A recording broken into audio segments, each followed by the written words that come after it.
Hi everyone, welcome to my channel.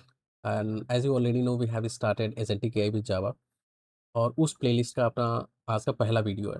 तो इस video में मोस्टली हम फाउंडेशन के बारे में डिस्कस करेंगे। तो फाउंडेशन की एआई इवोल्यूशन कैसे हुआ, बिल्डर और यूज़र पर्सपेक्टिव क्या होता है, मॉडल का यूज़ कैसे करते हैं, उसकी कॉस्ट कितनी होती है और एक्चुअल में जब हम जावा कोड लिखेंगे तो मॉडल से अपन कैसे इंटरेक्ट करेंगे, राइट? सो ये सारी चीज़ें हम सीखने वाले हैं और ये चीज़ें बहुत ज़्यादा ज़रूरी इसलिए बन जाती है कि अगर आपको ये कॉन्सेप्ट नहीं पता है और डायरेक्टली हम जंप कर जाएँगे अगर कोड में, तो फिर आपको थोड़ा ऐसा लगेगा कि यार इन सब मॉडल में क्या होता है, इन तो वो अंडरस्टैंडिंग एक्चुअली थोड़ी ज़रूरी है। तो उस पर्सपेक्टिव से ये थोड़ा वीडियो इम्पोर्टेंट है। तो ये शुरू करने से पहले ना कुछ चीज़ें हम आप आपसे डिस्कस करना चाहते हैं कि इस कोर्स का विज़न क्या रहने वाला है।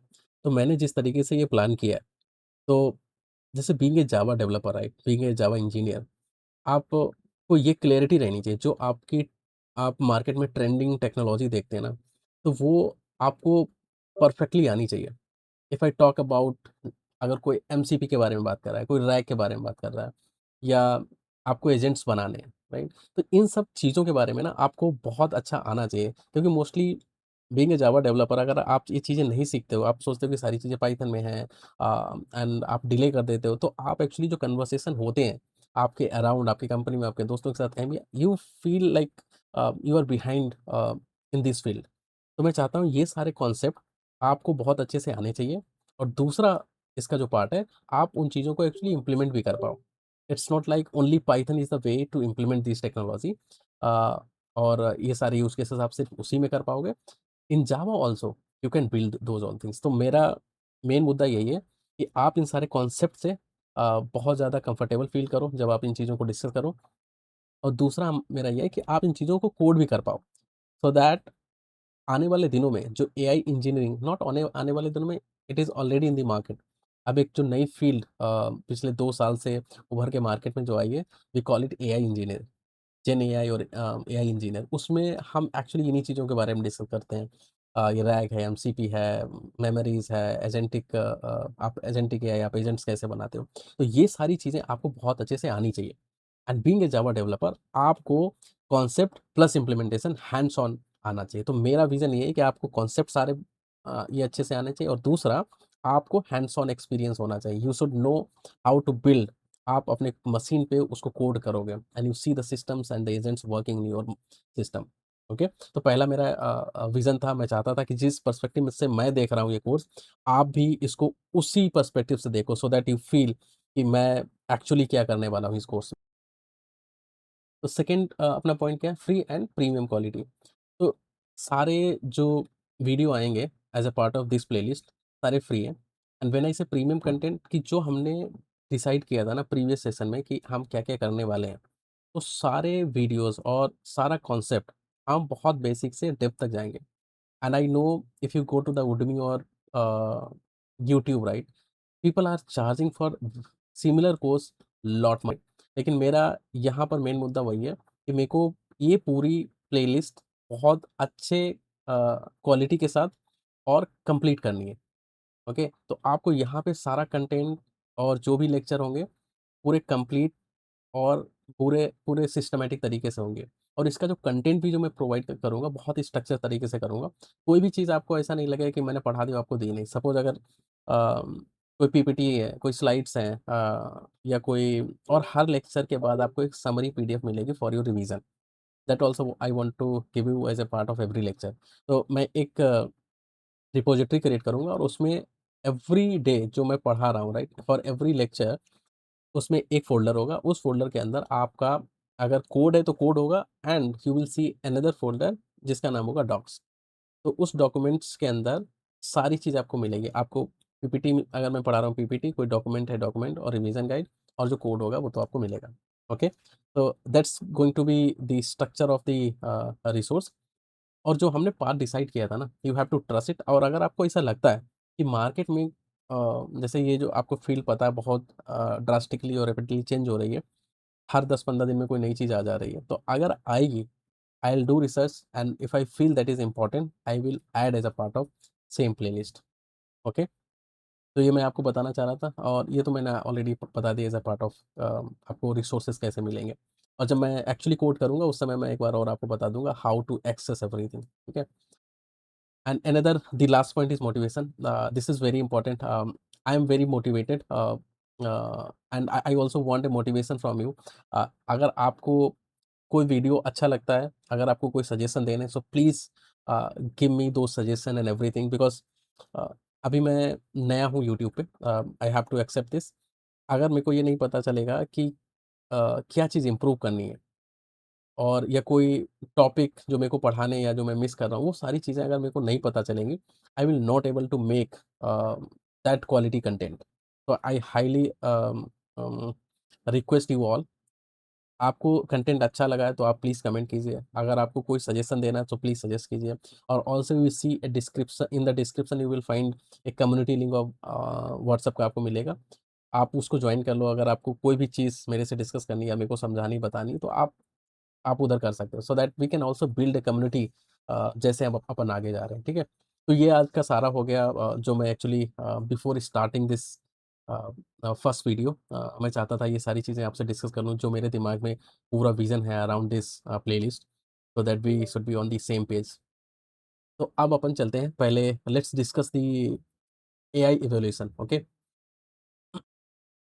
सो let's start our first topic, AI evolution, right? तो एआई, आज जो हम जेनरेटिव एआई, एजेंटिक एआई पढ़ रहे हैं ना, तो ये चालू कहाँ से हुआ? ओके, तो हम सबसे पहले ये सीखते हैं कि एक्चुअली एआई है क्या? तो सिंप्लीफाई अगर हम इसकी डेफिनिशन देखें, तो AI is a system that learns pattern from data and uses that learning to make decision.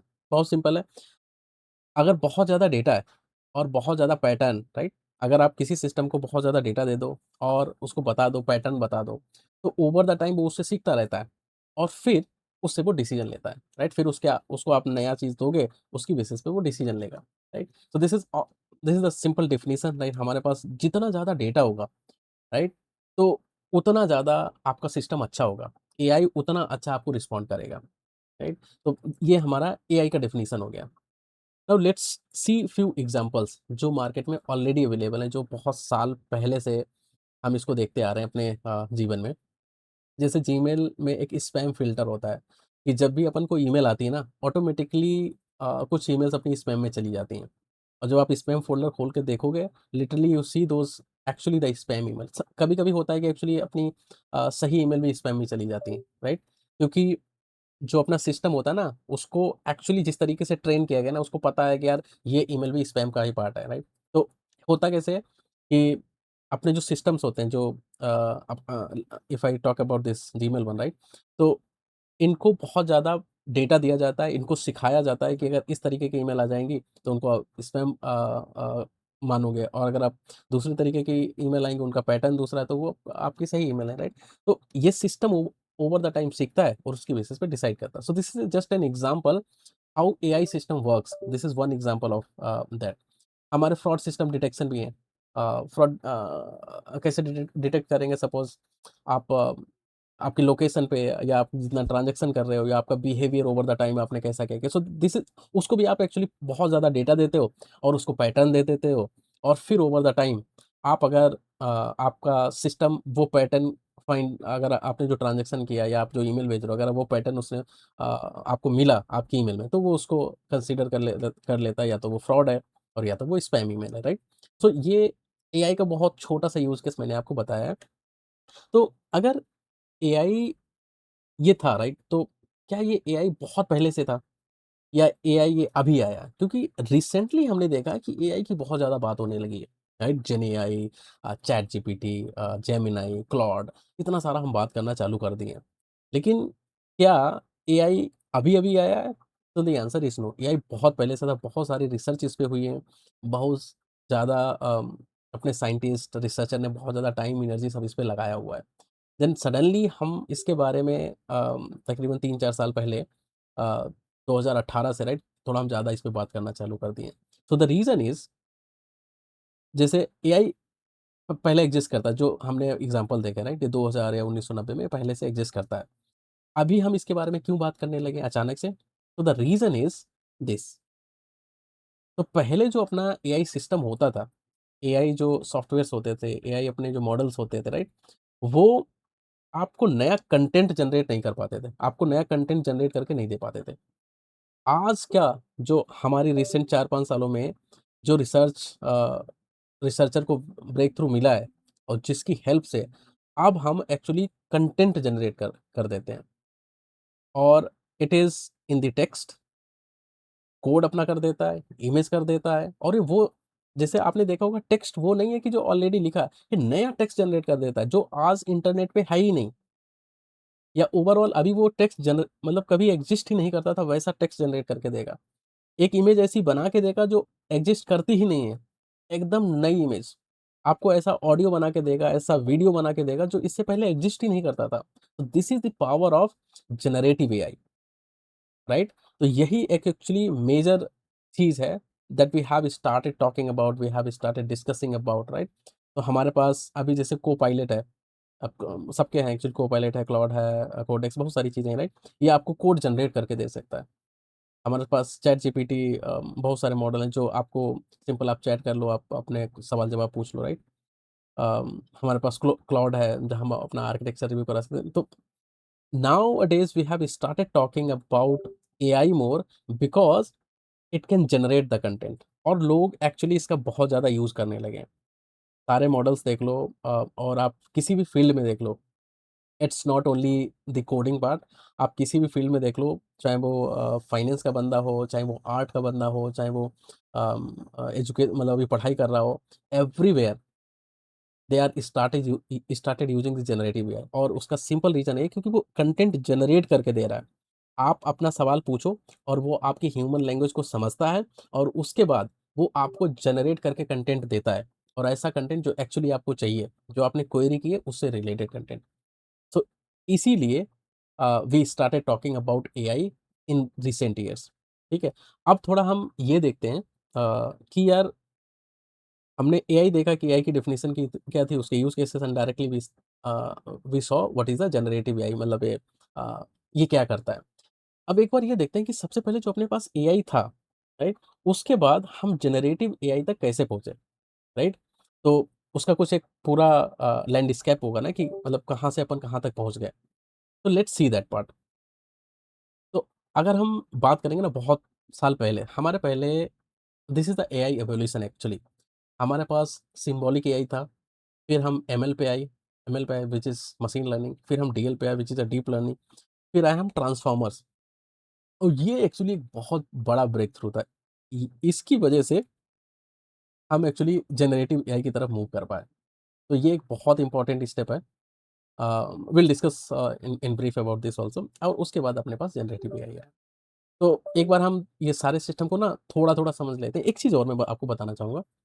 देखो ये जो भी अपन सीख रहे हैं right about this AI evolution, ये बहुत ज़्यादा आपको डेप्थ में अभी नहीं जाना है। एज़ ए एआई इंजीनियर और as a agentic as you have to build agentic agentic system right? आपको एजेंट बनाने जो जिन एजेंट से आपको काम करवाना है, उनका कोड लिखना है। तो उसमें आपको इन सिस्टम के बारे में बहुत ज़्यादा नहीं समझना है।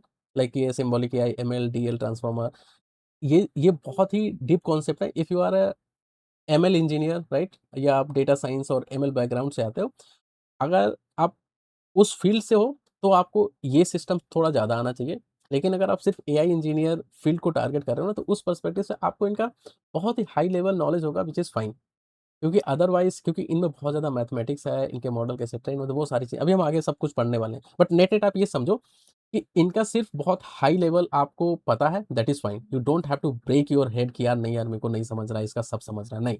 जस्ट आप एक हाई अ, ओवरव्यू इसका ले लो व्हिच इज़ फाइन। ठीक है? तो सबसे पहले हम वही करने वाले हैं, हम बहुत इसका हाई लेवल का ओवरव्यू लेने वाले हैं, देन विल मूव फॉरवर्ड। तो हम एक-एक चीज़ को पढ़ने वाले हैं। Let's see first the symbolic AI. ये सिम्बॉलिक एआई क्या था?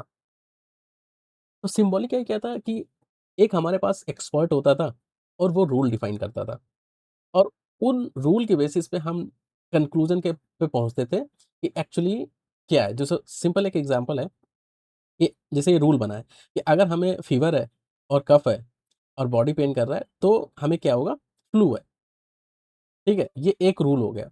ऐसे हो सकता है कि सपोज़ आपका पेट दर्द हो रहा है अम, और हाँ, अगर आपका पेट दर्द हो एक सिंपल सा आपको पेट दर्द हो रहा है, देन मे बी आपको फूड पॉइज़निंग है, राइट?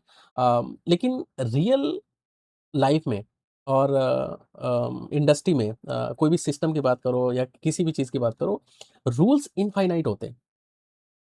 तो अगर इनफ़ाइनाइट रूल्स हैं, तो एक एक्सपर्ट उतने रूल्स नहीं लिख सकता है। It is very difficult.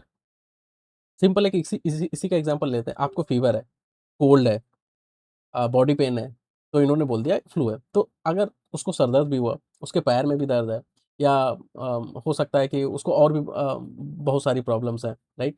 तो आप इतने इनफ़ाइनाइट रूल हैं, इसको आप स्केल नहीं कर पाओगे और आप लिख नहीं पाओगे, आप सोच नहीं पाओगे। तो ये यहाँ पे बहुत बड़ी प्रॉब्लम थी। ये छोटे सिस्टम में चलता था, जहाँ पे आपके कि सिर्फ़ इतने ही रूल हो सकते हैं। अ, उन सिस्टम पे ये बहुत बढ़िया चलता था और बहुत बढ़िया काम किया। लेकिन जैसे आप रियल प्रॉब्लम में आओगे, जैसे आप स्केल वाले जितने स्केलेबल सिस्टम देखोगे, जहाँ पे बहुत ज़्यादा रूल्स हो सकते हैं, बहुत ज़्यादा पॉसिबिलिटीज़ हो सकती हैं, वहाँ पे ये सिम्बॉलिक एआई काम नहीं करता है, राइट? तो इसी प्रॉब्लम को आगे हमने जो सॉल्व किया that is using the ML. अब ये एमएल क्या करता था? सॉरी, तो मशीन लर्निंग, राइट? तो मशीन लर्निंग में क्या होता था? Let me zoom little bit. Machine learning में क्या होता है, जो काम अपना सिम्बॉलिक एआई में प्रॉब्लम क्रिएट करता था ना, ये उसी को सॉल्व करता है। यहाँ पे क्या है कि जो रूल है हम नहीं लिखेंगे। Okay? We are not going to write those rules. Machine खुद रूल सीखेगी कि उसको खुद आइडेंटिफ़ाई करना है। तो रूल वाला जो अगर इनफाइनाइट हमारे रूल्स हैं कि ये होना चाहिए तो ये हो, ये होना तो ये होना, वो अपन को कुछ नहीं लिखना है। सिंपल क्या करना, हमें उसको ये बताना है, हमें उसको डेटा देना है कि भाई मान लो हमें ये आइडेंटिफ़ाई करना है कि सपोज़ हम आपको बिल्ली की इमेज देंगे, आपको ये बताना है ये बिल्ली है कि नहीं, राइट? तो उस केस में अपन इसको बहुत सारा डेटा देंगे और बहुत सारा पैटर्न दे देंगे, राइट? और उसकी बेसिस पे ये अपने आप से सीखेगा कि ये जो मैंने डेटा दिया ना, ये बिल्ली का है, ये अपने आप से सीखेगा अच्छा बिल्लियाँ ऐसी होती हैं। उसके बाद हम अगर कोई बिल्ली का फ़ोटो भेजेंगे, ये खुद बता देगा बिल्ली है कि नहीं है, ठीक है? तो मशीन लर्निंग ने वो प्रॉब्लम सॉल्व करी जो अपने सिम्बॉलिक में थी कि रूल हम नहीं लिखेंगे, हम क्या देंगे हम सिंपल सा उसको जैसे मान लो ये अपन अगर स्पैम वाला और नॉन स्पैम वाला जो हमने प्रीवियसली डिस्कस किया, राइट? उसमें हम स्पैम, नॉन स्पैम वाला डेटा दे दिया और उसके बाद ये खुद अपने आप सीख लेगा। अब उसके बाद कोई ईमेल आएगी, तो ये अपने आप समझ लेगा कि कौन-सी स्पैम है और कौन-सी। अब ह्यूमन से अगर ये काम कराओगे इट इज़ वेरी टीडियस और बहुत ज़्यादा पैसा और बहुत ज़्यादा टाइम लगने वाला है। यहाँ पे मशीन ने अपने आप से सीख लेगा, और अपने आप से वो रूल को सीखता रहेगा बिहाइंड द सीन। ठीक है? तो आई थिंक मशीन लर्निंग आप बहुत हाई लेवल पे आप समझ गए होंगे हाउ इट वर्क्स। आपको बहुत ज़्यादा डिटेल में नहीं जाना है अभी, अगर आप डेटा साइंस और एमएल बैकग्राउंड से नहीं है, तो ठीक है? इसमें कुछ प्रॉब्लम्स थी, ये भी बहुत स्केल पे नहीं मशीन लर्निंग हो पाती थी इसमें। और अगर जैसे हम बात करें फ़ोटोज़ की या ऑडियो, वीडियो, तो उसमें ये थोड़ा स्ट्रगल करता था। तो इसके बाद अपनी एक नई फ़ील्ड मार्केट में आई, जो कि हम उसको भी मशीन लर्निंग बोलते हैं। That is a part of machine learning, वो है डीप लर्निंग। अब डीप लर्निंग क्यों आई और ये क्या था? तो डीप लर्निंग इन्होंने एक सोचा कि हमारा जो ह्यूमन माइंड है ना, उसको मिमिक किया जाए। जैसे ह्यूमन माइंड में अगर सपोज़ मैंने आपको एक इक्वेशन दी ना, x + 5 = 10, राइट? तो मैं इसको बोलूँगा इसका जवाब क्या होगा? आप झट से बताओगे, ये ऐसे हो जाएगा और ये 5 हो जाएगा। तो x की वैल्यू कितनी हो गई? 5। तो यहाँ पे अगर देखोगे, जो अपने दिमाग में हमने x को पहचाना, हमने x प्लस को पहचाना, हमने नंबर्स को पहचाना, हमने इक्वल टू पहचाना और हमने इसको पहचाना, राइट? तो अगर ह्यूमन ब्रेन की बात करें तो ये बहुत सारे न्यूरॉन्स होते हैं और वो एक्चुअली लेयर बाय लेयर चीज़ें सॉल्व करते हैं बिहाइंड द सीन।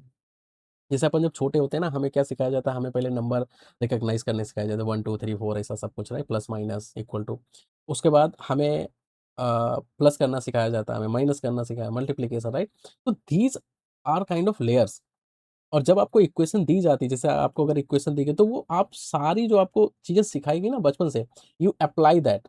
बट हम इतना फ़ास्ट करते हैं वो हमें नहीं समझता एक्चुअली। बट हम वो सारी चीज़ें सीखते हैं पहले, और जब अपन को कोई चीज़ दी जाती है we apply that and solve it. तो वेरी सिमिलर चीज़ डीप लर्निंग ने भी वही काम किया। इन्होंने ना मल्टीपल लेयर्स बनाई हैं।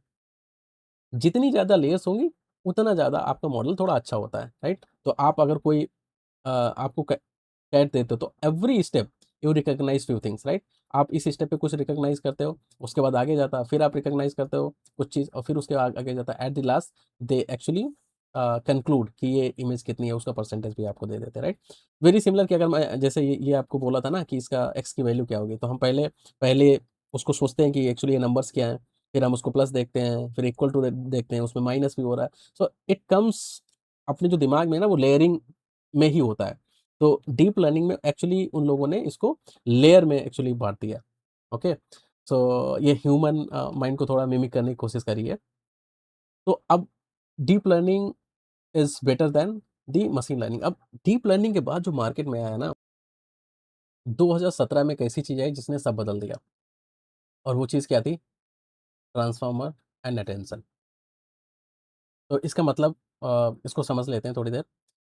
जैसे हमें एक सेंटेंस दिया है, the animal didn't cross the road because it was tired. अगर सिंपल ये क्वेश्चन हमसे पूछा जाए कि यहाँ पे इट है, वो किससे बिलॉन्ग करता है? इट जब हम बोल रहे हैं, वो हम किसके बारे में बात कर रहे हैं? तो हम सिंपल बता देंगे एनिमल के बारे में बात कर रहा है।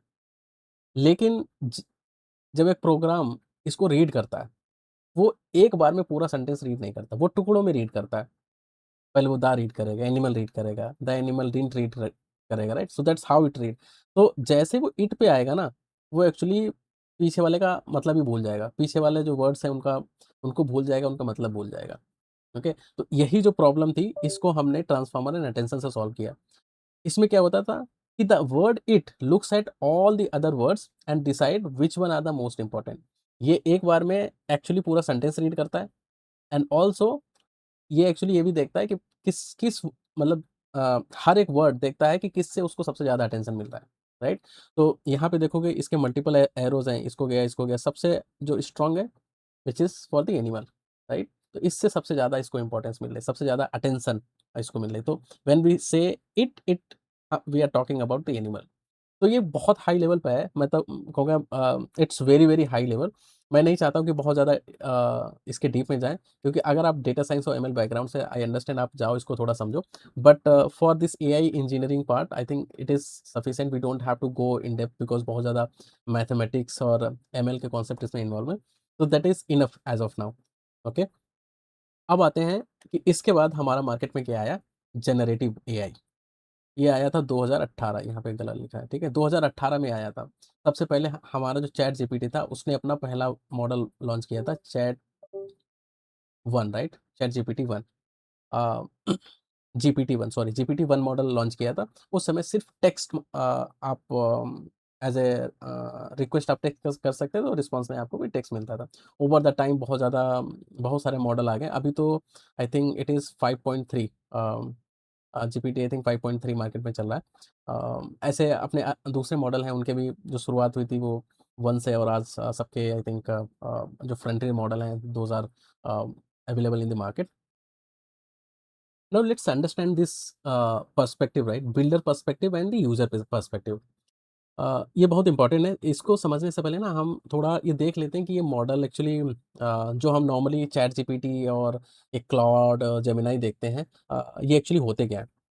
तो अगर कोई भी सबसे पहले हमारी कंपनी होती है, राइट? जैसे गूगल हो गई, या ये एंथ्रोपिक हो गई, या अपनी ओपन एआई हो गई, राइट?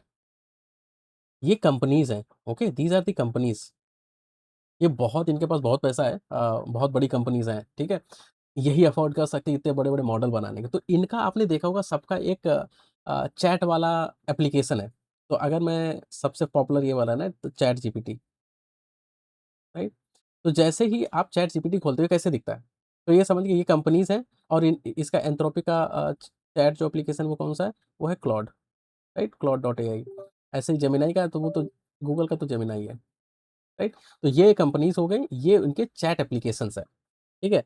लेकिन मॉडल क्या होते हैं? मॉडल वो होते हैं जो एक्चुअली ट्रेन होके आते हैं। उन पे दुनिया भर का डेटा, पूरे इंटरनेट का सबका डेटा-वेटा डाल के ट्रेन किया जाता है, इंजीनियरिंग होती है, बहुत सारा काम होता है, और वो इतने भारी मॉडल होते हैं ना, वो नॉर्मली हम इधर-उधर डिप्लॉय नहीं कर सकते, तो वो सारी कॉस्ट यही सारी कंपनी बेयर करती है। तो अगर मैं एग्ज़ाम्पल लूँ, सपोज़ ओपन एआई का, तो इसके चैट मॉडल कैसे होते हैं? Let's see, right? यहाँ पे जैसे उसके मॉडल सबसे पहले उसने निकाला था जीपीटी, जीपीटी 1, तो ये एक मॉडल था। फिर उसके बाद उसने निकाला जीपीटी 2, ये दूसरा मॉडल था, राइट? ऐसे बहुत सारे मॉडल हैं। These are the actual model और एक्चुअल ब्रेन, ठीक है? अब ये कैसे, अब अगर हम बात करें अपना जो चैटिंग एप्लीकेशन, हमारा चैटिंग एप्लीकेशन कैसा दिखता है? हमारा यहाँ पे कुछ होता है, ये लेफ्ट साइड में ये हिस्ट्री आती है, और यहाँ पे अपना सपोज़ ये बार है, तो यहाँ पे लिखा होता है चैट जीपीटी, राइट? अब यहाँ पे जो अपन एंटर करते हैं, so this is a simple UI application. इसमें ज़्यादा कुछ काम नहीं हुआ है। Even though they have done few things but ये सिर्फ़ यूआई है। ये जैसे ही अपन यहाँ पे एंटर करते हो ना, तो यहाँ पे ये जो जीपीटी अपन बोले ना ज GPT 2 so this is actually the brain, actually the model जो आपके सवाल का जवाब देता है। तो यहाँ से आप जो ल भेजते हो, ये इन मॉडल के पास जाता है और मॉडल आपको रिस्पॉन्स करते हैं, फिर it gets displayed over here. I think आपको ये समझ आया। तो हर अ, कंपनी है, कंपनी ने बहुत सारे मॉडल बनाए ओवर द टाइम और अभी वो एक्चुअली नए मॉडल निकाल ही रहे हैं। एवरी आई थिंक 2-3 मंथ्स में कुछ ना कुछ आ जाता है। कोई नया-नया मॉडल आ जाता है हर कंपनी का। और जो हर कंपनी ने अपना एक चैट यूआई निकाला है, जहाँ पे आप चैट करते हो, वहाँ पे आपने देखा भी होगा कि जैसे अगर मैं इसकी बात करूँ चैट जीपीटी की, वहाँ पे आपको ड्रॉप डाउन में मिलता भी है कि आप कौन-सा मॉडल यूज़ करना चाहते हो। तो यहाँ पे अगर आप सपोज़ सेलेक्ट किया चैट जीपीटी 2 तो आपको इधर जीपीटी 2 सेलेक्ट किया तो आपको कॉल इधर जाएगा। अगर आपने जीपीटी 1 सपोज़ सेलेक्ट किया तो इधर जाएगा। आई नो जीपीटी 1, 2 अभी अवेलेबल नहीं है। अभी दूसरे दूसरे मॉडल्स अवेलेबल हैं, आप वो सेलेक्ट कर सकते हो, राइट? ऐसे क्लाउड में भी है, you can select multiple models, right? तो आई थिंक ये आप समझ गए हो कि आपका चैट यूआई होता है, that's a simple A UI application. Model होता है, वो एक्चुअली ब्रेन होता है और वो डिप्लॉयड कहाँ होता है? डिप्लॉयड होता है उन्हीं कंपनी के इंफ्रास्ट्रक्चर पे क्योंकि वो बहुत हैवी हैं, ठीक है? तो ये आप समझ गए हो, let's see the now builder and the user perspective. ये क्यों ज़रूरी है? क्योंकि पढ़ने से पहले अगर ओवर द टाइम अगर आपसे कोई कुछ पूछ देता है और उस समय आपको अगर ये नहीं पता हुआ कि अरे यार मैं किस फ़ील्ड में काम कर रहा हूँ तो आपको उस समय थोड़ा अजीब-सा लगेगा, राइट? तो आपको अगर एक क्लैरिटी होगी कि आप किस साइड में काम कर रहे हो तो you have very clear idea कि हमें क्या बिल्ड करना चाहिए, क्या नहीं करना चाहिए, आपकी रिस्पॉन्सिबिलिटी क्या है और दूसरे बंदे की रिस्पॉन्सिबिलिटी क्या है, ठीक है? तो ये जो बिल्डर पर्सपेक्टिव होता है, right? Let me change the colour. जो बिल्डर पर्सपेक्टिव होता है, इसमें क्या होता है, इसमें हम एक्चुअल वो ब्रेन बनाते हैं। जो अभी हमने नीचे देखा ना जो ब्रेन, वो एक्चुअली हम ब्रेन बनाते हैं। तो हम मॉडल बनाते हैं, उसको ट्रेन करते हैं, ऑप्टिमाइज़ करते हैं, उसको इवैल्यूएट करते हैं, राइट? और डिप्लॉय ये फाउंडेशन मॉडल के अंदर। एक्चुअली होता क्या है, सबसे पहले आपको डेटा मिलता है, राइट? ये वाला राइट? आपको डेटा मिलता है, आप उसपे ट्रेनिंग करते हो राइट? वो सारा इंटरनेट का डेटा पहले क्लीन करते हो और फिर ट्रेन करते हो। फिर उसकी परफॉर्मेंस इंप्रूव करते हो, फिर उसको इवैल्यूएट करते हो क्योंकि जो मॉडल्स होते हैं वो आप ऐसे सिंपली मार्केट में लॉन्च नहीं कर सकते, उसको इवैल्यूएट करते हो, परफॉर्मेंस देखते हो और वो रिस्पॉन्स सही कर रहा है कि नहीं, ये सारी चीज़ें। उसके बाद में आप उसको डिप्लॉय कर देते हो। जैसे डिप्लॉय कर दिया, now that is available for other people to use it. Right? तो ये वाला जो काम है ना this is very heavy actually. ये वाला जो पर्सपेक्टिव है this is very heavy in terms of अगर आप देखोगे इस साइड में मोस्टली जो एमएल इंजीनियर होते हैं ना वो लोग काम करते हैं। डेटा साइंस एमएल इंजीनियर लोग क्योंकि यहाँ पे आप एक्चुअल वो एल्गोरिथम्स लिखते हो और वो ट्रेन करते हो, राइट? तो ये सारा काम उधर होता है। और ये वाला जो यूज़र पर्सपेक्टिव है जो actually part of the AI engineering है, ओके? तो इसमें क्या-क्या काम होता है? इसमें काम होता है जैसे आप देखो कहाँ पेन गया? जैसे अपन प्रॉम्प्टिंग करते हैं, रैग सीखते हैं, इवैल्यूएशन वाला काम करते हैं। अ, अपन एलएलएम के साथ इंटीग्रेट करते हैं। हम एजेंट्स बनाते हैं, प्लान बनाते हैं और टूल्स-वूल्स बनाते हैं, राइट? एलएलएम ऑप्स ये एक नई फ़ील्ड एक्चुअली आई है जब से एलएलएम मार्केट में आया है, राइट? इसको अपन करते हैं, मॉनिटरिंग करते हैं, कॉस्ट को कंट्रोल करते हैं, गार्डरियल्स एक्चुअली अप्लाई करते हैं। तो ये वाला जो सारा पार्ट है ना, दिस इज़ यूज़र पर्सपेक्टिव। और यूज़र पर्सपेक्टिव में होता क्या है अगर मैं बोलूँ तो जैसे ये जब मॉडल बन गया ये मॉडल बन गया, तो इस मॉडल को हम कैसे यूज़ करेंगे? नॉर्मली चैट जीपीटी वो इसको कॉल करता है, वो तो चैट एप्लीकेशन है, बट एक्चुअल मान लो आपका बैकएंड एप्लीकेशन है, आपको कोई एजेंट बनाना है, राइट? आपने अपना एजेंट बनाया, अब इसको कॉल करना है, राइट? इसको आप कोई क्वेश्चन दोगे, ये उसका आंसर देगा, फिर आप कोड लिखोगे इसके around, how to manage it आप टूलिंग करोगे, आप एमसीपी बनाओगे आप प्रॉम्प्टिंग करोगे, राइट? तो ये सारी जो काम ये करना है, राइट? ये सारी चीज़ें जो आपको इसके अराउंड करनी है, आपको इसमें चेंज नहीं करना है। You are simply utilizing the brain. आप एपीआई से उस सिस्टम को कॉल करते हो और उसका जो रिस्पॉन्स आता है, उस रिस्पॉन्स से आप अपना बैकएंड में जो काम करना है वो करते हो। But you are simply utilizing the existing brain, you are not changing, you are not training you are not evaluating the brain. तो ये जो पर्सपेक्टिव होता है that is a user perspective. तो आपको ये बहुत क्लैरिटी होनी चाहिए कि आप किस पर्सपेक्टिव में काम कर रहे हो, मतलब किस वाले साइड में काम कर रहे हो, यूज़र वाले पर्सपेक्टिव में काम कर रहे हो या बिल्डर वाले पर्सपेक्टिव में काम कर रहे हो, राइट? तो हम जो काम कर रहे हैं या हम जो सीख रहे हैं, we are actually on the user side, user perspective जो ब बना बनाया मॉडल है, राइट? उसको अपन यूज़ कर रहे हैं, उसके अराउंड हम प्रॉम्प्टिंग सीखेंगे, उसके अराउंड हम रैग सीखेंगे, एमसीपी सीखेंगे, एजेंट बनाना सीखेंगे, टूलिंग कॉन्सेप्ट सीखेंगे और फिर उसके बाद ये LLMs, monitoring, cost control, guardians, ये सारी चीज़ें हैं, that is also part of the AI engineering, ठीक है? आई होप आप ये समझ गए हो। अब हम मूव करते हैं another topic, which is a model use, deployment and the cost. तो ये मैं क्यों डिस्कस करना चाहता हूँ, क्योंकि आपको ये पता होना चाहिए कि आज की डेट में जैसे कि सिर्फ़ ये बड़ी-बड़ी जो कंपनी है, उनके पास ही ये सिर्फ़ मॉडल्स हम देखते हैं। आप जिस कंपनी में काम कर रहे होंगे, उनके पास मॉडल नहीं होंगे, या जो थोड़ी-सी भी बड़ी कंपनी है, राइट? आप एमएनसी देखो, उनके भी अपने खुद के मॉडल्स नहीं हैं। उन्होंने खुद के अपने मॉडल्स नहीं बनाए, क्यों नहीं बनाए? वो अगर आप थोड़ी देर में ना आपको क्लियर हो जाएगा। Once we complete this slide, then you will get to know. So let's start this. तो सिंपल सा कहाँ गया? हुँ, सिंपल सा अगर आपको एक चिप खरीदनी है, ओके? अगर हम एक सिंपल सी चिप खरीदें एनवीडिया की H100 और हमें सिर्फ़ एक जीपीयू का खरीदना है, ओके? ओनली चिप, तो वो तकरीबन कितने की पड़ेगी? 30 लाख की। एक चिप जिसमें एक जीपीयू है, वो तकरीबन 30 लाख की। ये जो प्राइस है वो थोड़ा कम ज़्यादा हो सकता है, आपको 20 की भी मिल जाए, 15 की मिल जाए, या 30 की मिले या 35 की। बट इन्होंने बताया है कि ये तकरीबन 30 लाख की मिलेगी, 30 से 40 लाख के बीच में। तो आप एक चिप है जिसमें एक जीपीयू है और उसकी कॉस्ट 30 से 40 लाख के बीच में पड़ेगी, and that depend on the आप किस वेंडर से खरीदवाना ऑल दैट। अब इसमें आपको क्या-क्या मिलता है? आपको इसमें ये इतने कोर ये मिलते हैं, 16,896 ये कोर मिलते हैं, 528 ये मिलते हैं, आपको ये रैम मिलती है 80 जीबी, तो ये सारे ऑप्शंस मिलते हैं, ठीक है? आपको ये एक चिप मिले, आप क्या करोगे, आपका जो एक्जिस्टिंग सिस्टम है, राइट? आपका जो एक्जिस्टिंग सिस्टम है, उसमें आप एक स्लॉट में ये वाली चिप डाल दोगे, ठीक है? तो आपका एक्जिस्टिंग एक सर्वर था, आपका सिस्टम है, लैपटॉप, आपने उसमें ये चिप डाल दी। नाउ आपका सिस्टम में एक जीपीयू आ गया, ओके, 1 जीपीयू। इससे आप बहुत छोटा-मोटा मॉडल ट्रेन कर सकते हो, आपने ओपन सोर्स मॉडल लिया, उसको थोड़ी ट्रेनिंग-वेनिंग परफॉर्म कर सकते हो, ठीक है? तो ये एक पर्सपेक्टिव हो गया कि आप एक जीपीयू का कॉस्ट कितना होगा और उसको कैसे अपने सिस्टम में डाल के you can start training the open source model, right? अब देखते हैं कि एक्चुअल जो हमारे बड़े-बड़े कंपनीज़ हैं, राइट? जैसे गूगल या एंथ्रोपिक हो गई या ओपन एआई, वो इनको कैसे अ, ये कितना कॉस्ट उनको बियर करना पड़ता है and how they are actually able to do that, right? अब यहाँ पे देखोगे, I think you can see, right? ये मैंने चैट जीपीटी से बनवाई है इमेज, ठीक है? तो यहाँ अगर देखोगे तो इसका हेडिंग क्या है? Why building open AI, Gemini और Claude is extremely hard and expensive. सबसे पहला क्या होता है कि उनको डेटा चाहिए होता है। यू नो कि किसी मॉडल को ट्रेन करने के लिए आपको बहुत ज़्यादा डेटा चाहिए। पूरी दुनिया से आपको डेटा चाहिए हर फॉर्म में, और इतना आपको गंदा डेटा मिलता है, सबसे पहले तो काम यही होता है कि उस गंदे डेटा से आपको क्लीन करना है उस डेटा को, राइट? बहुत सारा उसमें काम होता है।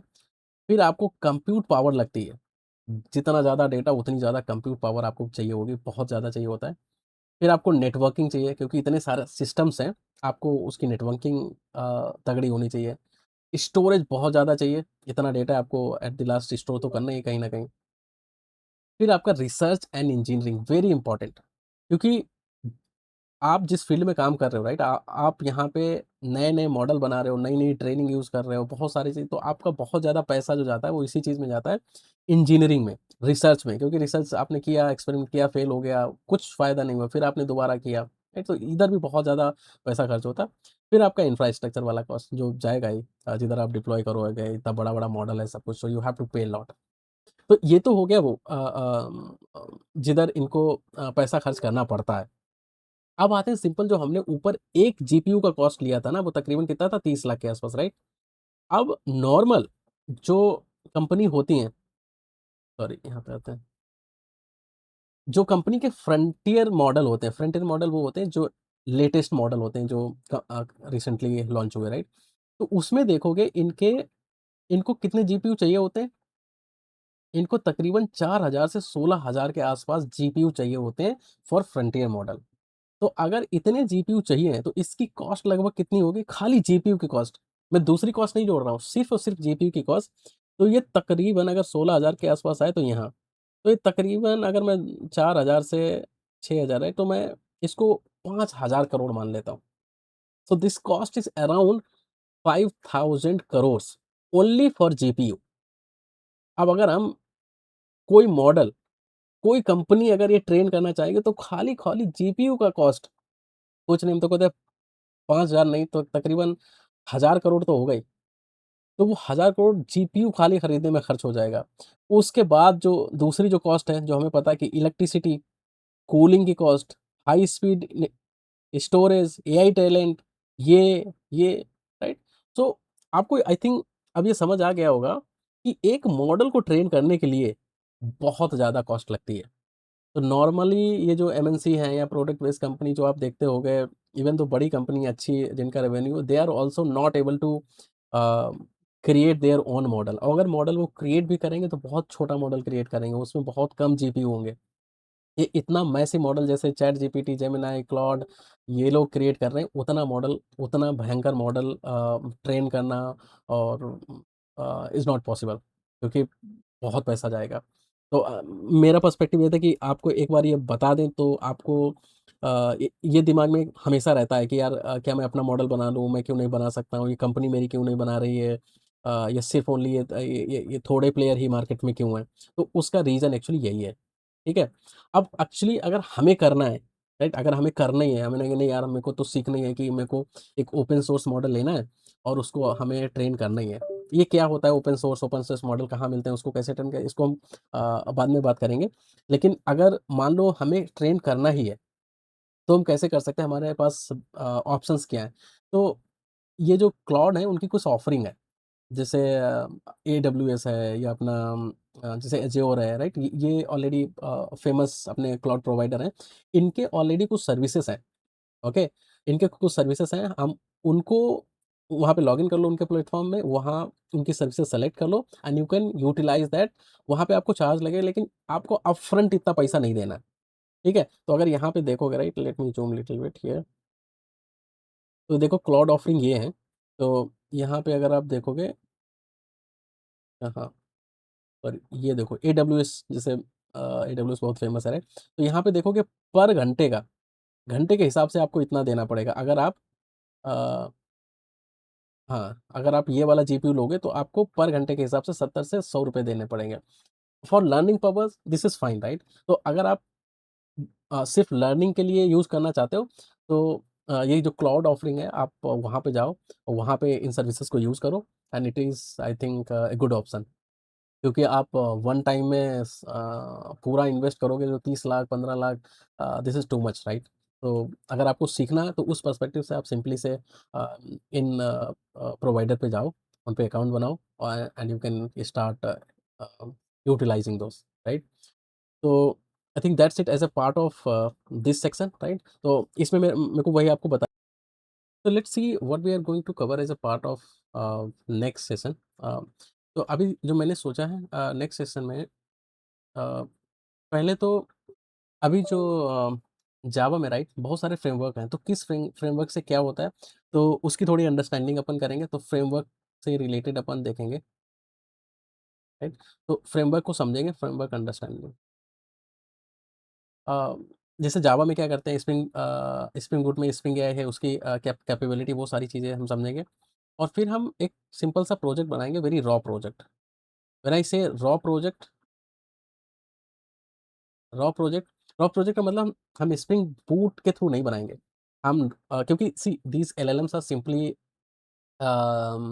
मॉडल हैं जो हमें रेस्ट एपीआई देते हैं, तो सिंपली हम रेस्ट एपीआई नॉर्मली कहीं से भी कॉल कर सकते हैं, राइट? तो हम रॉ प्रोजेक्ट बनाएँगे और उसमें एचटीटीपी क्लाइंट के थ्रू हम कॉल करने की कोशिश करेंगे एंड सी कि ये कैसे चलते हैं, राइट? फिर हम उसके बिहाइंड हम पूरी थ्योरी डिस्कस करेंगे कि why framework came into the picture, right? वो सारी चीज़ें डिस्कस करेंगे और थर्ड जो मैं अभी सोच रहा हूँ, we are also going to discuss the memory part, okay? तो ये 3 अपकमिंग चीज़ें हैं which I am thinking. So that's it for this lecture. If you like this video, then please consider subscribing, and we'll see you in the next video. Thank you.